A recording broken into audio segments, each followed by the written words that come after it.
जी, यहाँ से हमारा जो है आज के सफ़र का हो रहा है आगाज़। ये हम ट्रैम का इंतज़ार कर रहे हैं। हमने जाना है आज 15 वाली में और मोनेस्ट्री में जाना है। उसका मैं आपको रास्ते में बताती हूँ और ट्रैम का भी मैं आपको रास्ते में बताती हूँ। ये सारी जो है इधर से ये उनके रूट्स हैं ट्रैम्स के और ये थोड़ी थोड़ी देर के बाद आती रहती है।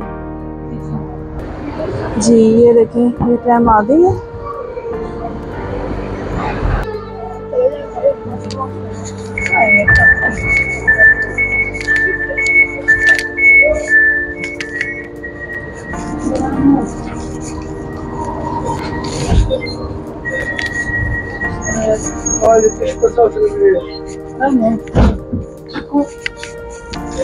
जी ये है ट्रैम। मैं पीछे ज़रा इसलिए जा रही हूँ ताकि वीडियो बनाने में आसानी होगी और दूसरा ये होगा कि मैं आपको ज़रा सारी इंफॉर्मेशन जो है वो साथ साथ देती जाऊँगी। ये देखें जी, अच्छा ये देखें, यहाँ पे जो है ये दरमियान में आपको नज़र आएगा। ये अलजेश से मैं बैठी हूँ, ठीक है, और आगे इसके स्टॉप्स जो हैं वो आते जाएंगे। अच्छा ये स्लो है, ठीक है, ये जो ट्रैम है ना ये स्लो है काफ़ी। इसकी एक तो रीज़न है ये हर स्टॉप पे रुकती है और एक्चुअली ये डिज़ाइन की हुई है यहाँ पे टूरिस्ट के लिए, इसलिए इसने हर स्टॉप पे रुकना है और जैसे जैसे ये आगे जाती जाएगी और इसमें रश बढ़ता जाएगा। टोटल ये कोई बहुत ज़्यादा बड़ी नहीं है, ये आप देख ही सकते हैं, वो बस वहाँ तक है। 82 पैसेंजर्स या शायद इससे भी कम, नहीं 82 तो नहीं लेकिन उससे कम की है, इसमें गुंजाइश है क्योंकि सीट्स जो हैं वो कम है, फिर बाकी लोग जो हैं वो खड़े होकर भी गुजारा करते हैं। अच्छा मैंने आपको बताया था कि जो लिस्बन के है ना इनके ट्रैम रूट्स हैं कुछ, ये साथ साथ आप ज़रा सिटी का विज़िट करते जाएँ और मैं आपको रूट्स का बताती हूँ। एक है ट्रैम 12, वो जो है वो एक अंदर ही अंदर उसका है, वो मार्ती मुनिश से लेकर क्लेसा और प्लाजा दी फिगोरा तक जाती है और फिर मार्ती मुनिश में वो वापस आती है। उसके बाद है ट्रैम 15 जिसमें हम अभी बैठे हैं। ये भी शहर के जो सेंट्रल है उसको बेलेन से जोड़ती है और कैश दो सौदरा से स्टेशन तक जाती है, वही इसका लास्ट स्टेशन है। अच्छा उसके बाद आती है ट्रैम 18, वो भी कैशे दो सौदारा जो ट्रेन स्टेशन है जोधा तक, उसके वाटर फ्रंट तक का सफ़र करती है। अच्छा और जो है ट्रैम 18 का ही मैं बता रही थी आपको, ये कैशे दो सौदरा जो ट्रेन स्टेशन है वहाँ से लेकर जोधा तक जो है वो वाटर फ्रंट तक का सफ़र करती है। फिर ट्रैम 24 आ जाती है, वो है प्लाजा लुइस से कामिश से शादो तक जाती है और साओ रोके चर्च और साओ पुत्रो दी अलकैंद्रा के नज़ारे तक पहुंचती है। अच्छा आगे आ जाती है ट्रैम 25, ये हफ्ता के दिनों में चलती है और प्लाजा दी फिगोरा को कैमो दी ओरेके से जोड़ती है। उसके बाद है ट्रैम 28, ये इसके बारे में मैंने सुना है कि इसका सबसे दिलकश रूट है। ये अल्फामा बाइसा शादो से गुजरती है और बैरो तक ख़त्म होती है। इसका मैंने अभी तक कोई सफ़र नहीं किया, नेक्स्ट टाइम मैं कोशिश करूँगी कि जो है वो ट्रैम 28 का सफ़र करूँ। इसके जो टिकट्स वगैरह हैं वो 3 यूरोज़ है, मतलब एक रूट का शायद सफ़र है। आज हम जहाँ जा रहे हैं वो है जेरोनोमिश मोनेस्ट्री। ये पुर्तगाल का जो है उसका कैपिटल लिस्बन, उसमें वाक़े है। एक ये बहुत शानदार तारीखी इमारत है और यूनेस्को के आलमी सकाफ़ती विरसे में भी शामिल है। ये मोनेस्ट्री जो थी ये 16वीं सदी में तामीर हुई और ये जो है मैनुअल आर्किटेक्चर की एक मिसाल है और इसके बारे में बाकी बातें जब वहाँ पे पहुँचेंगे तब मैं आपको बताऊँगी। अब ये देखें, जैसे अब आप देख रहे हैं जैसे जैसे ये आगे जाती जा रही है तो इसमें रश जो है बढ़ता जाता है। जब तक हमने वहाँ तक जाना है तो इसका रश जो है वो काफ़ी हद तक बढ़ जाना है। ये ट्रैम जो है ये शहर के अंदर से जैसे आप देख रहे हैं ये जाती जा रही है स्लो से। वैसे जहाँ इस स्टेशन से जिस स्टॉप से मैं बैठी हूँ वो था अलजेश, तो वहाँ से इतना कोई लंबा रूट नहीं है, मतलब कोई बहुत ज़्यादा टाइम नहीं लगता, लेकिन यहाँ से जाने में तकरीबन 20 मिनट लग जाते हैं वहाँ पे क्योंकि ये स्लो है। हर स्टॉप पे रुकना होता है और हर जहाँ से लोग गुजरे हों उस जो जगह बनाई हुई है ख़ास लोगों के गुजरने की, और वहाँ पे भी लोगों को देखकर इसका मकसद होता है रुकना। हाँ,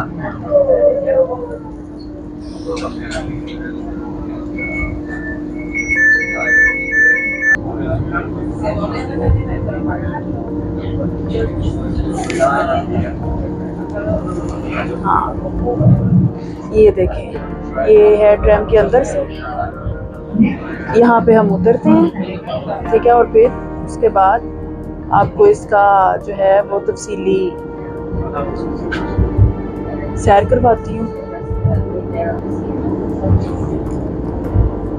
फिलहाल इसको बाहर से देखें आप।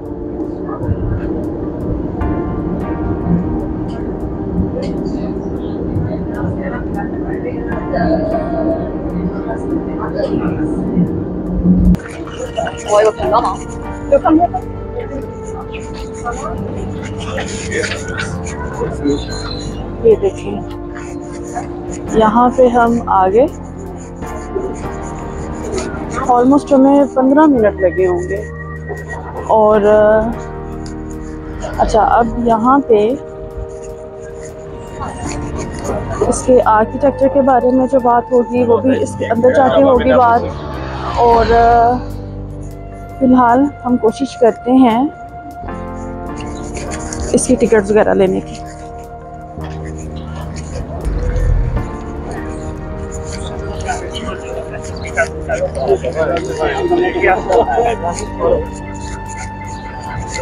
ये उसके ऑपोजिट ही जो है ना, ये है उसके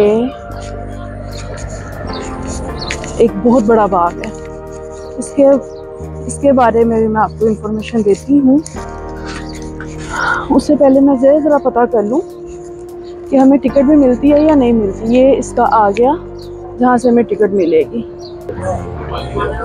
ये इनका इंफॉर्मेशन सेंटर है और उसके अलावा इनका जो है वो सारा, और आप ये देख सकते हैं इधर सारा ये जो रश है। मुझसे ना थोड़ा मैं गलत टाइम पे आई हूँ। मेरा ख्याल है हमें काफ़ी ज़रा सुबह आना चाहिए था। जब मैं इसकी इन्फॉर्मेशन कलेक्ट कर रही थी ना, उसमें था भी ये कि अगर आप राय से तसल्ली के साथ विज़िट करना चाहते हैं तो ज़रा सुबह के टाइम आएँ, उस वक्त रश आपको कम मिलेगा। लेकिन बला है ये बला।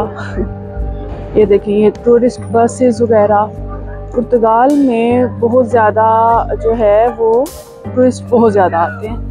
अच्छा, पहले मुझे था कि ये छुट्टियों वगैरह में आते हैं और आहिस्ता आहिस्ता जैसे अब सर्दियों की आमद है तो कम होते जाएंगे, लेकिन नहीं, ऐसा नहीं है।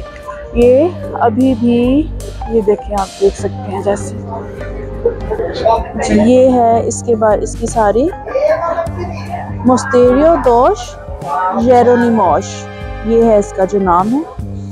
अच्छा, यहाँ पे जो वोकैबुलरी है ना, इनकी ज़ुबान, उसको थोड़ा सा समझना, इनके लहजे वो बहुत जो हैं वो मतलब आम बंदे का काम नहीं आएगा, उसमें थोड़ा सा आपको मतलब करना पड़ता है। जो जे है, एक्चुअली इसको ये जे नहीं प्रोनाउंस करते, ये उसको य करके करते हैं, ठीक है। और जो एस है, किसी जगह पे ये उसको एस जो है वो प्रोनाउंस करते हैं, किसी जगह पे उसको ज करते हैं और किसी जगह पे उसको श प्रोनाउंस करते हैं। जी, 12 यूरोस की टिकट। और इसी तरह इनके जो है वो बाकी भी अल्फाज में काफ़ी ज़्यादा थोड़ा सा जो यहाँ पे रह रहा है उसे आहिस्ता आहिस्ता समझ आती है। खैर, यहाँ पे उन्होंने बताया हुआ है कि किसकी टिकट जो है वो as limits each and everything उन्होंने यहाँ पे बता दिया। अच्छा, इस जो मोनेस्ट्री के सामने जो ये आपको गार्डन है, ये जिसकी मैं अब वीडियो बना रही हूँ, इसको वैसे आम तौर पर इसका नाम है प्रासा द इम्पीरियो। ये बाग लिस्बन के सबसे बड़े बागों में आता है और बेलें के जो है उसकी खूबसूरती में इसका काफ़ी किरदार है। आप देख सकते हैं कि ये कितना खूबसूरत है और बहुत बड़ा इन्होंने बनाया था। ये तकरीबन 1940 में इसको कोई एक यहाँ पे कोई एग्जीबिशन हुई थी, तो उस वजह से उन्होंने यहाँ पे इस बाग को बनाया। इसका जो ख़ास तौर पे इसका मकसद था जो पुर्तगीज का जो इनका बहरी तारीख थी उसकी यादगार के तौर पर इसको बनाया, क्योंकि इसमें बहुत ज़्यादा सब्ज़ा, फूलों की क्यारियाँ, फुआरे और मुजस्मे हैं काफ़ी सारे। वो मैं साथ साथ इधर देखती हूँ और मैं आपको भी दिखाती हूँ। और ये जहाँ तक मुझे नज़र आ रहा है ये बहुत खूबसूरत बाग है। प्लाज़ा दे इम्पेरिया जो है ये मोनेस्ट्री के बिल्कुल सामने है, तो इस वजह से यहाँ पे जो लोग हैं इसमें काफ़ी ज़्यादा घूमने फिरने के लिए आते हैं। इसको वहाँ से आकर इधर बैठते हैं।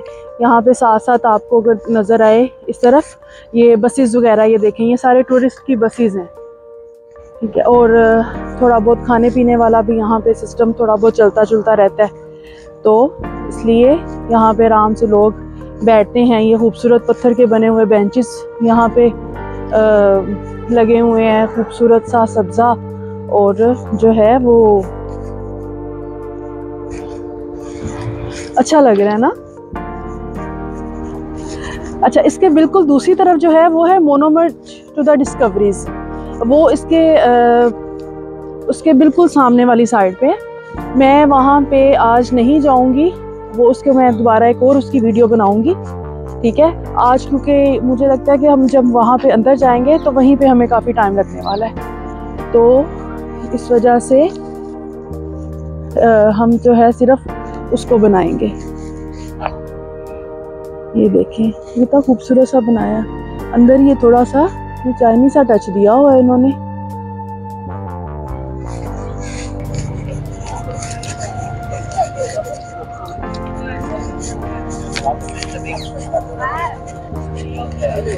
ये साथ साथ ये देखो नीचे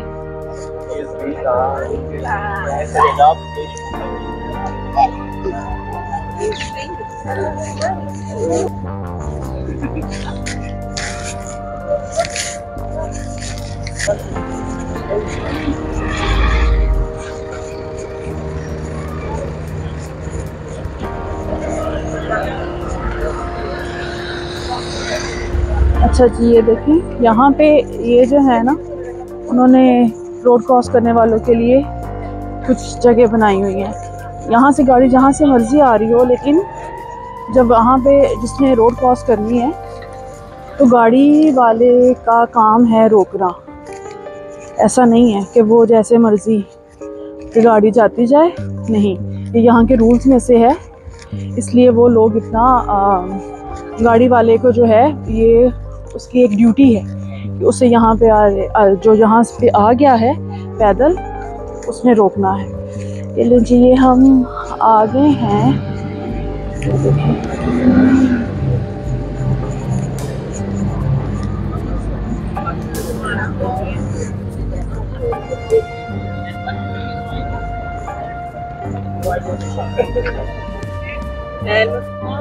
C'est une jolie ville, mais c'est pas...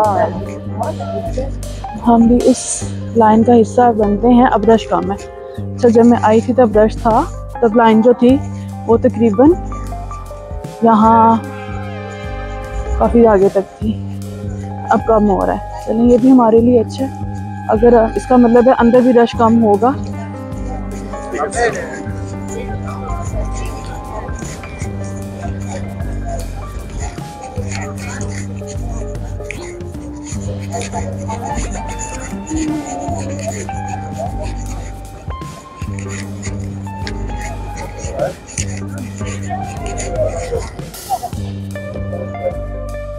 ये देखें,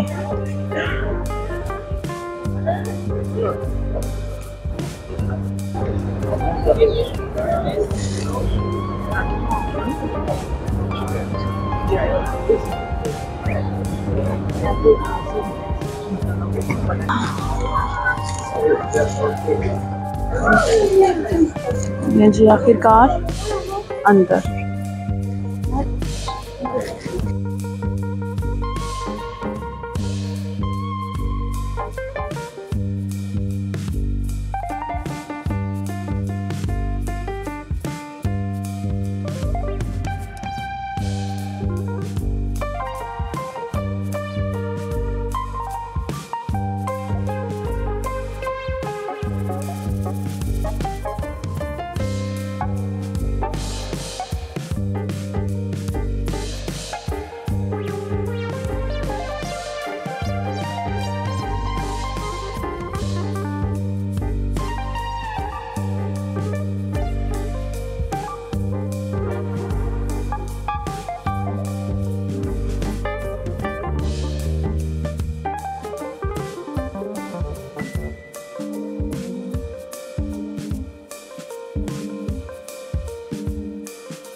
इस कदर अजीम और ग्रेट किस्म का चर्च या मोनेस्ट्री देखकर हमारे पास अल्फाज ही नहीं रहते हैं कि हम कुछ बोल ही पाए यहाँ पर। हालांकि इसकी जो है वो सारी हिस्ट्री वो है मेरे पास।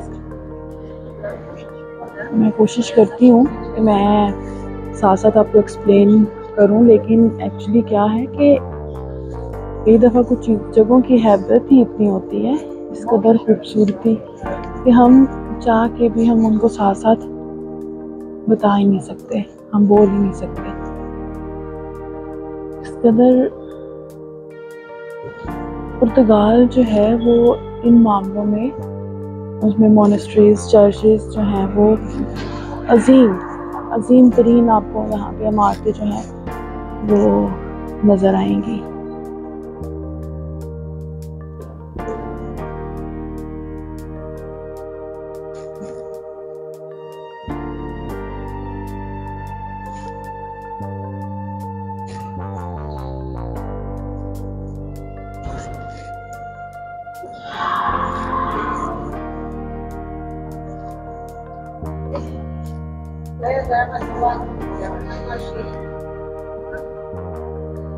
ये पुर्तगीज है, उन्होंने इसके बारे में जो है वो बताया है कि ये जो था ये 1587 में जो बनना शुरू हुआ था, और तकरीबन लगभग इस चर्च को बनने में तकरीबन 100 साल लगे थे। और जो किंग मैनुअल वन था उसने इसको जो था इसके, क्योंकि पहले यहाँ पे एक आम छोटा सा चर्च था, बहुत बड़ा नहीं था, लेकिन इसी चर्च से जो था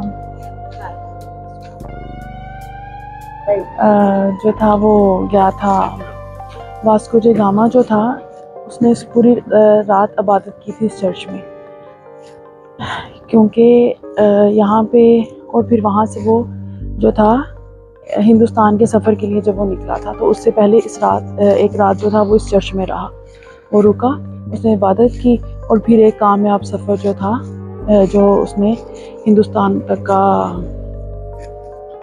निकाल लिया, ढूंढ लिया, जिसके बाद बहुत ज़्यादा इसमें वो एक पुर्तगाल के अजीम दरियाफ्तों में से एक चीज़ थी। अच्छा जी, यहाँ पे जो मोनेस्ट्री का सबसे अहम व काबिल ज़िक्र हिस्सा है वो कलीसा है। इसमें खूबसूरत जो हैं वो क्लस्टर्स हैं, इसके ऊपर स्तून और मुजस्मों का जो है वो पेचीदा काम है।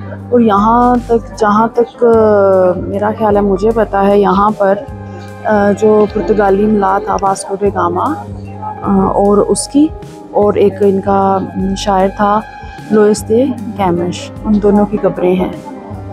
और ये सारी दुनिया देख रही है उनकी कब्रों को। देखें, मैं इसको थोड़ा सा नज़दीक करने की कोशिश करती हूँ ताकि उसे ये कब्र देखो।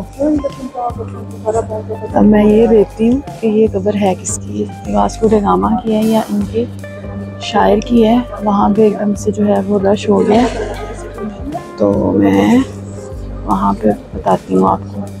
हाँ, ये जो है इस तरफ ये वास्को डी गामा की कब्र है, ये देखें।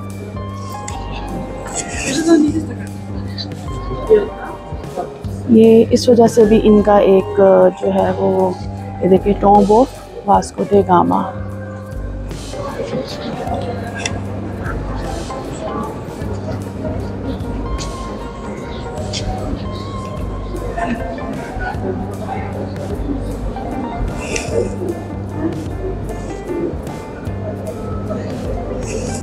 मोनेस्ट्री जो है ये है मैनुअल, इसकी तर्ज़ तामीर है, उसके अलावा गोथिक और रिनाइनेंस के जो है अनासर शामिल हैं। जो इमारत के नुमाया हिस्सों में जो आपको मुजस्मों में बारीकी नज़र आएगी, जो जैसे वो बाहर मैंने किया था, उसके अलावा उसके जो स्तून, उनके पिलर्स की जो पेचीदगी है, उसमें समंदरी अलामतें हैं। जो मैनुअल तर्ज़ तामीर होती है वो एक मुनफरद पुर्तगाली तर्ज़ की तामीर है, जो 16वीं सदी के जो अवाइल में इसको काफ़ी ज़्यादा पसंद किया गया, ख़ास तौर पर जो किंग मैनुअल वन के दौर में। ये समंदरी ताकत को जो है उसको रिफ्लेक्ट करता है।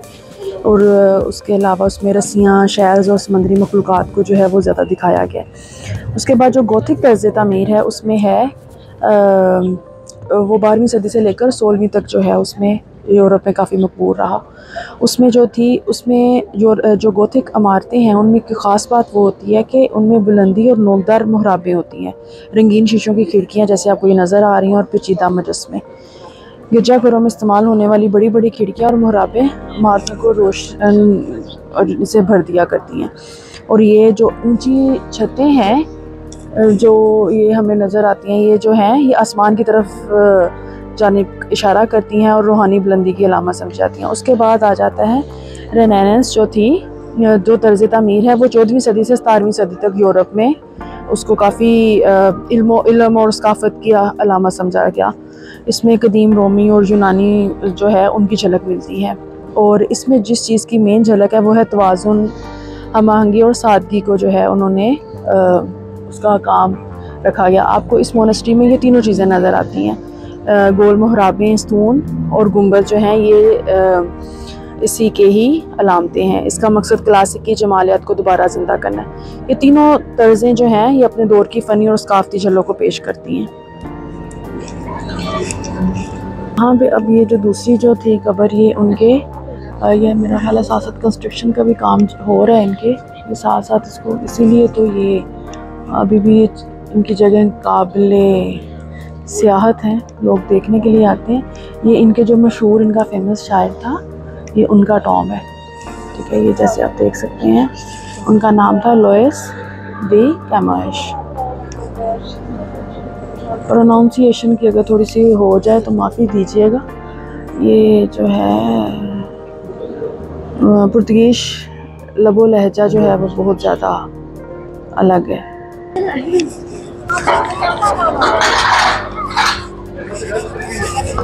ये जो था ये था जी स्मॉल सा टूर एक बेलें का।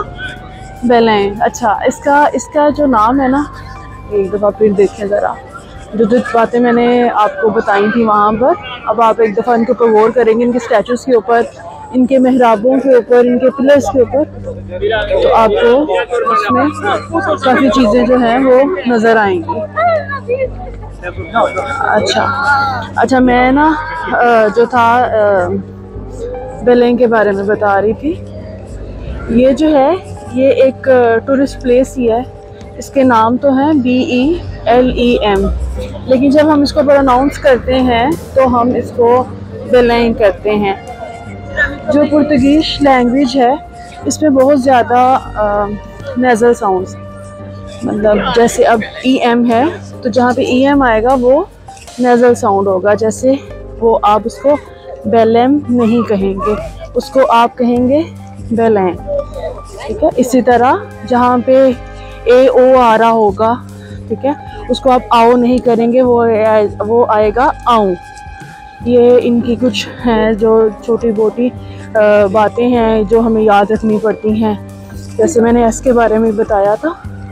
इसलिए पुर्तगीज लैंग्वेज को थोड़ा सा समझना, उसके साथ सरवाइव करना थोड़ा मुश्किल है, लेकिन नो डाउट ये एक बहुत बड़ी लैंग्वेज है, दुनिया में बहुत ज़्यादा बोली जाने वाली ज़ुबानों में से एक ज़ुबान है। अच्छा, अब यहाँ पे मैं आपको एक और चीज़ जो है ये सारा जो है ये इसका होटल एरिया भी है। अगर आप ये देखें, मैं जूम करती हूँ, ये है जगह जेरोमिनोश, और टूरिस्ट यहाँ पे आके रहना पसंद करते हैं। अच्छा, मैं जब भी यहाँ से गुज़रती थी तो मैंने एक चीज़ जो थी वो नोट की थी काफ़ी, कि इस तरफ एक है ना शॉप्स हैं, कॉफ़ी शॉप्स हैं या रेस्टोरेंट्स हैं छोटे छोटे, क्योंकि वो हर विजिटिंग प्लेस पे नज़र तो आते ही हैं। तो जो है ये इस तरफ है, इसमें जो है अगर मैं करीब जाऊंगी तो आपको नज़र आएगा कि वहाँ पे लाइन लगी होती है ना, कि हर वक्त जब भी मैं गुजरती हूँ मैं देखती हूँ कि वहाँ पे लाइन लगी हुई है, और वो जो लाइन है वो लाइन है मतलब उस रेस्टोरेंट के अंदर बैठने वालों की, उधर खाना खाने वालों की, या यहाँ की जो एक फेमस पेस्ट्री है वो लेने वालों की। वो जो फेमस पेस्ट्री है उसको यहाँ पे कहते हैं नाता। ये पुर्तगाल की जो एक ये स्वीट सी एक चीज़ होती है, छोटी सी होती है, वो मुश्किल 1 यूरो तक की आती है। तो और ये अक्सर यहाँ पे लेकर, वैसे मैं पहले भी एक दफ़ा लाइन में लग के ले चुकी हूँ। तो अच्छा, उसकी भी एक हिस्ट्री है, उस नाता की भी एक हिस्ट्री है जो मैं आपको बताती हूँ। ये जो पेस्ट्री थी, इसकी रेसिपी, ये जो सामने चर्च था इसमें रहने जो थे जो पादरी थे उन्होंने बनाई थी। अच्छा, ये जो है ये उसके काफ़ी करीब है, ये देखिए उसके बिल्कुल पास ही खड़ी हूँ और ये रश देख रहे हैं आप, ये सिर्फ उसके अंदर जाने वालों के लिए। इसको वैसे पास्टिस दी बेलम भी कहते हैं। ये यहाँ की एक मशहूर और मखसूस किस्म की इसकी क्रीम पेस्ट्री टाइप होती है और ये सबसे पहले 19वीं सदी में जो थे इस चर्च था इसके पादरियों ने बनाई थी। इसकी बड़ी एक दिलचस्प कहानी है कि इसमें जो इस्तेमाल होने वाले अंडे की सफ़ेदी को कपड़ों और शराब की सफाई के लिए इस्तेमाल किया जाता था, जबकि अंडे की जो जर्दी बच जाती थी उस जर्दी को ज़ाया होने से बचाने के लिए पादरियों ने क्रीम पेस्ट्री बनाना शुरू की। चर्च की बंदिश के बाद जब ये बंद हुआ चर्च, तो इसकी करीबी बेकरी ने इस नुस्खे को इख्तियार किया और पास्टिस दी बेलम के नाम से इसको बेचना शुरू कर दिया। ये पेस्ट्री आज भी जो है ऐसे ही उसकी एक उसी ख़ास रवायती नुस्खे की वजह से उसको तैयार की जाती है और ये लोग जो हैं इसको खाने के लिए पागल हुए जाते हैं। और ये देखिए, अगर मैं आपको दिखाऊं तो आप शायद नज़र भी आए कुछ लोग खाते हुए। तो अच्छा, हम भी अब इधर लेते हैं और मैं आपको लेकर दिखाती हूँ और पास से कि ये कैसा नज़र आता है। और ये खाने में भी बहुत मज़े का। नाता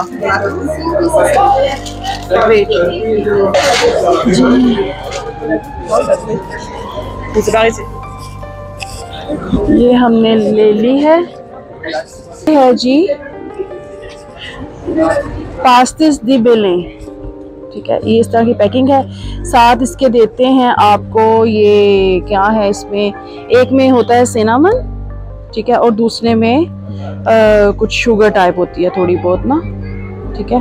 अगर आप उसके साथ कुछ डालना चाहते हैं तो मैं इसकी आपको खोल के भी दिखाती हूँ जी। ये है बनाया हुआ उन्होंने, ये अंडा वगैरह और उसके साथ उसकी पेस्ट्री, उसके ऊपर ये कुछ सिनामन साइड पे, ये जी ये थोड़ा सा क्रिस्पी सा होता है और मैं खांदे नहीं वो खा सकती, फिर मेरा बस उन बड़ा दिल चाह रहा है।